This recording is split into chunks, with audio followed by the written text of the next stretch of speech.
rational. If we're rational... A lot of irrational people out there. I can't help that. If we're rational, we will recognize that the United States, Britain, France, and I can go down a long list, have a terrible record of atrocities, and that does not justify violent acts against them. But you seem to see this moral equivalence the whole There's time no between bin Laden and Bush. Moral equivalence is a term of propaganda that was invented to try to prevent us from looking at what the acts for which we are responsible. You say there are plenty of bin Ladens on both sides. Pardon? You say there are plenty of bin Ladens, there are bin Ladens all over the world. On both sides. That's moral equivalence. No, that's a polemic, it's not moral equivalence. There is no such notion. There are many different dimensions and criteria. For example, there's no moral equivalence between the bombing of the World Trade Center and the destruction of Nicaragua, or of El Salvador, of Guatemala. The latter were far worse by any criterion. So there's no moral equivalence.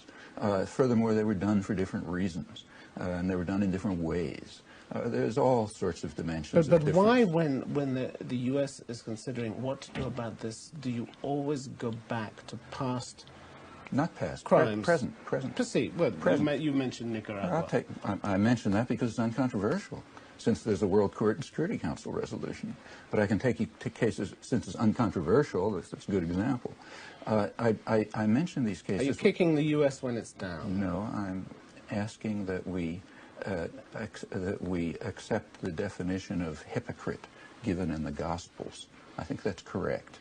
The hypocrite is the person who refuses to apply to himself the standards he applies to others. I don't think we should be hypocrites. To what aim do you do this? To what aim do you wish to point this out? Because I think we should try to rise to the level of minimal moral integrity.